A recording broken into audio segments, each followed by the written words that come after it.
Hi everyone, me Deepak. Welcome back my channels.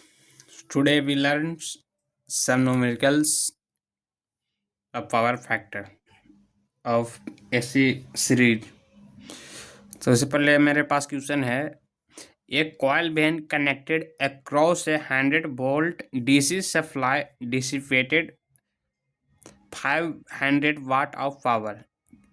इसका मतलब एक कॉइल है जिसमें 100 वोल्ट से 100 वोल्ट का बैटरी है और इसमें पावर सप्लाई हो रहा है, इधर भी सप्लाई, इधर भी मतलब बढ़ रहा। पावर सप्लाई इधर इस साइड भी हो रहा है और इधर इधर भी हो रहा। तो पावर हमारे पास कितना दिया, 500 वाट दिया हुआ। करा when when connected across a 100 volt AC। जब अब कर रहा है, जब AC मतलब AC करंट में जब 100 वोल्ट क्रॉस करवाएंगे तो हम पढ़ लेते हैं, फिर से एक कॉइल पढ़ते हैं। तो 100 वोल्ट इसमें भी करवाएं पास, 100 वोल्ट पास करवाएं, फिर सप्लाई ऑफ फ्रिक्वेंसी 50 है, इसमें 50 हर्ट्ज फ्रिक्वेंसी दिया हुआ। और डिसिपेट मतलब डिवाइड होना, इधर भी फ्लो कर रहा है, इधर भी फ्लो कर रहा। तो पावर कितना दिया, 200 वाट दिया हुआ। और कैलकुलेट करने के लिए कह रहा हमारे पास रेजिस्टेंस है, इंडक्टेंस। तो सबसे पहले लिखते हैं फॉर डीसी करेंट। सबसे पहले लिखते हैं फॉर डीसी करेंट।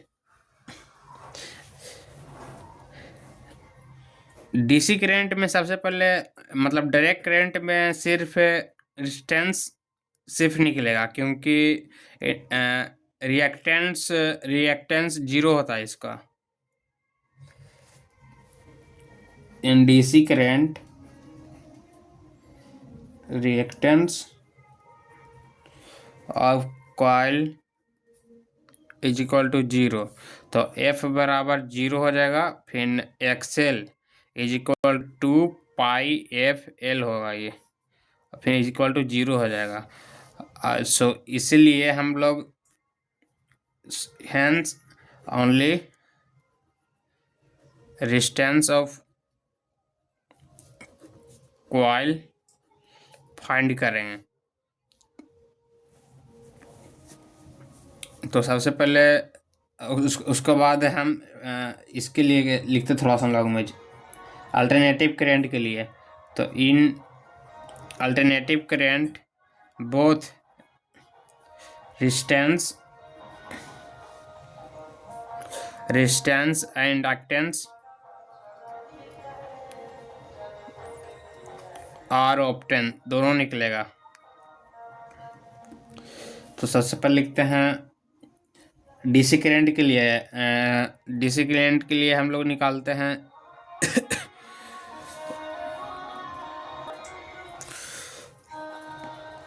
रेजिस्टेंस निकालते हैं, resistance of a coil. Resistance पर निकालते हैं डीसी करंट में, इसमें सिर्फ रेजिस्टेंस निकाल, resistance of coil is equal to R equal to V square by P. तो resistance is equal to V, हमारा कितना वोल्ट दिया हुआ, 100 वोल्ट दिया हुआ, यहाँ पर 100 वोल्ट दिया हुआ। 100 वोल्ट का स्क्वायर करते हैं, पावर कितना दिया हुआ, 500 वाट का पावर दिया हुआ, 500 वाट का पावर दिया हुआ। तो resistance is equal to 100 sorry 10,000 upon 500। 2 0 से 2 कट गया, 520, ये 20। रेजिस्टेंस इज इक्वल टू 20 ओम। हम फाइंड डायरेक्ट करेंट में सिर्फ रेजिस्टेंस निकालना हमारे काम था, तो निकालने हैं रेजिस्टेंस। अब हम लोग निकालते हैं एसी करंट में। तो अब इसका काम खत्म हो गया, रेजिस्टेंस निकालना था, resistance equal to 20 ohm, resistance equal to 20 ohm. ये निकला डीसी करंट में। अब हम लोग निकालते हैं एसी करंट में। एसी करंट में हम लोग निकालते हैं, तो पावर सप्लाई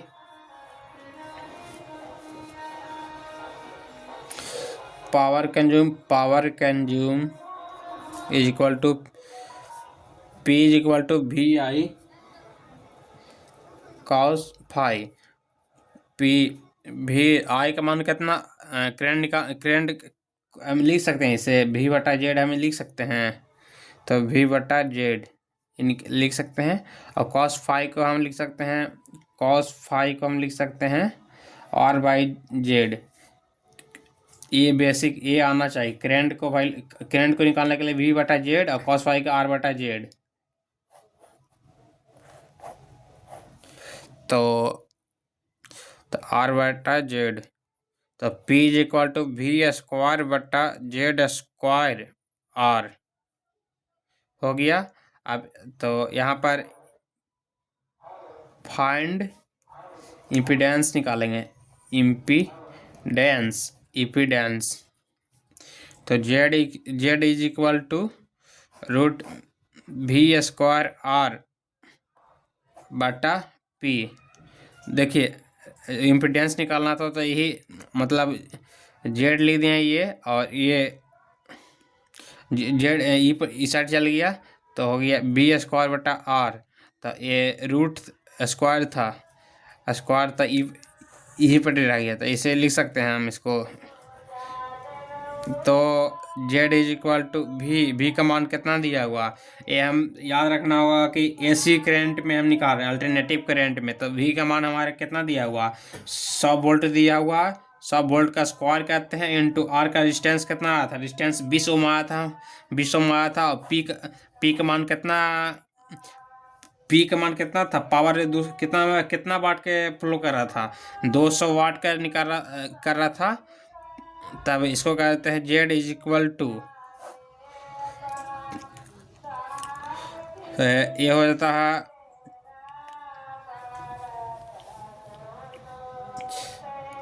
10,000 इंटू 20/200।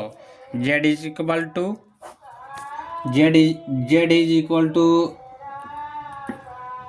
ये होता 10,000 था इंटू 20,000। 4 सुना था, 2 4, अब 3 4 5 हो जाएगा बटे 200। 2 0 काट गया।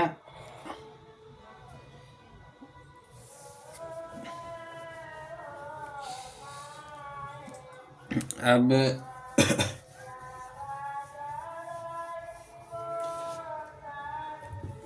हम लोग कैल्सी की हेल्प से निकालते हैं। सबसे पहले इसको कर देते हैं,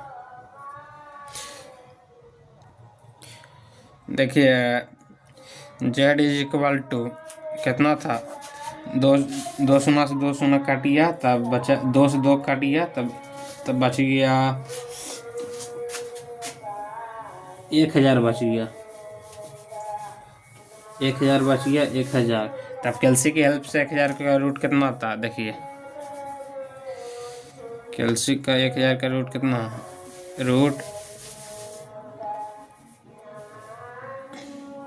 तो ये Z का मान कितना आ गया, 31.622776 इतना आ गया। इम्पीडेंस का मान हमारे पास आ गया, इम्पीडेंस का मान इतना आ गया, इम्पीडेंस का मान आ गया। तो अब उसके बाद इंडक्टेंस निकालते हैं।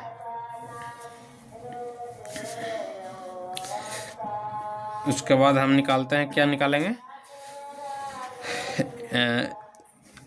रिएक्टेंस निकालते हैं। सबसे पहले रिएक्टेंस निकालते हैं सबसे पहले, तो रिएक्टेंस निकालते हैं, reactance of a coil. XL is equal to under root कितना का, Z का इम्पीडेंस का स्क्वायर और रेजिस्टेंस का square. XL is equal to under root, Z का मान कितना था, 31.62 समथिंग था, इतना का स्क्वायर करेंगे, माइनस रेजिस्टेंस कितना आया था, 20 आया था। तो देखिए कैल्सी की हेल्प से हम लोग करते हैं, बीटेक में कैल्सी ही उपयोग होता। 31.622 7 इतना था, इतना का हमको स्क्वायर करना है इंटू 31.66 सॉरी देखिए एक इसकी 31.622 स्क्वायर करना है, स्क्वायर माइनस तो ये 31.622 का कितना है हमारे पास कितना, हमारे पास ये आया 99.950, ये स्क्वायर आ गया। अब 20 इसमें 20 का स्क्वायर माइनस कर देते हैं इंटू 400 माइनस कर देते हैं तो 995950। तो एक्सेल इज इक्वल टू √599590।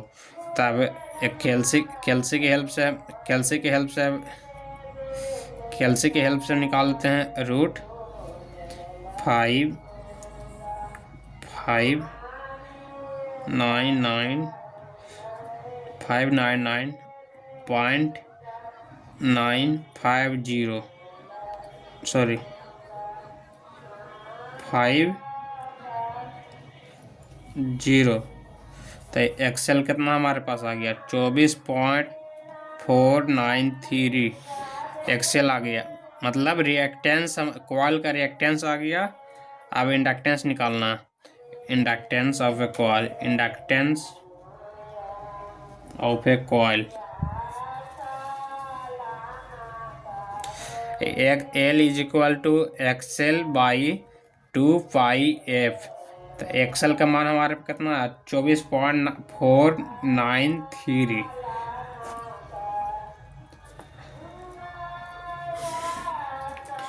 पाई का मान कितना होता है 3.141। फ्रिक्वेंसी कितना दिया होता है यहाँ पर देखिए, फ्रिक्वेंसी हमारे पास कितना एसी करंट में कितना दिया था 50 हर्ज दिया हुआ था इंटू 50 हर्ज। अब कर देते हैं, अब देखिए हम लोग कर देते हैं 3.14141 इंटू 2 इतना आया इंटू।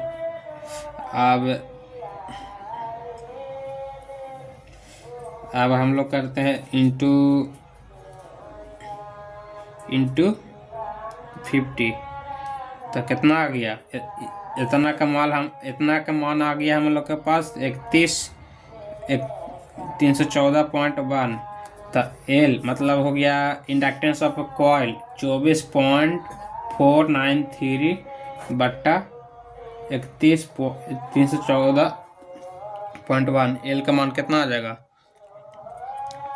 देखिए 24.493 डिवाइडेड 314। तो हमारे पास आंसर आ गया 0.078003। देखिए आगे इंडक्टेंस का वैल्यू भी आ गया। देखिए फ्रेंड्स, देखिए कॉइल इसमें निकालने के लिए हम लोग को कह रहा था, डीसी करंट में हम लोग का रेजिस्टेंस निकालने के लिए कह रहा था, और एसी करंट में रेजिस्टेंस इंडक्टेंस और इंडक्टेंस निकालने के लिए कह रहा था, और रेजिस्टेंस भी। तो देखिए डीसी करंट में देखिए सिर्फ रेजिस्टेंस ही निकालना होगा, क्योंकि डीसी करंट में रिएक्टेंस ऑफ कॉइल 0 होता है, इसलिए रेजिस्टेंस सिर्फ निकालेंगे। सिर्फ निकालेंगे। उसके बाद एसी करंट में हम लोग को देखिए ऐसे resistance of a coil R is equal to V square बटा पी, ये फार्मूला याद रखना होगा। R is equal to B square बटा पी, रेजिस्टेंस का ये फार्मूला, ये फिर पुट किए रेजिस्टेंस का 20 ओम निकाल दिए। उसके बाद पावर फिर निकालना है एसी करंट में। एसी करंट में देखिए पावर का क्या फार्मूला होता है, पावर फैक्टर क्या होता है, भी P is equal to V I cos phi, P is equal to V I cos phi होता है। और फिर यहाँ देखिए आई के करंट निकालने के लिए बेसिक फॉर्मूला जरूरी है, आई इक्वल टू वी बटा जेड। करंट निकालने के लिए क्या था, वी बटा जेड, और कॉस फाइव आर बटा जेड होता है। ये पुट किए ये, इसके बाद अरेंज करके इम्पिडेंस का वैल्यू सबसे पहले निकाल दिए, इतना आया 31 पॉइंट समथिंग आया। उसके बाद रिएक्टेंस ऑफ कॉइल एक्सेल का मन कितना आया, 24 पॉइंट कुछ आया। फिर इंडक्टेंस ऑफ कॉइल निकालना कर रहा था 0.78003, इतना हमारे पास आंसर आ गया। इसको नहीं समझ में ईमानदारी से आप कम तो 5 बार बनाने की कोशिश करें।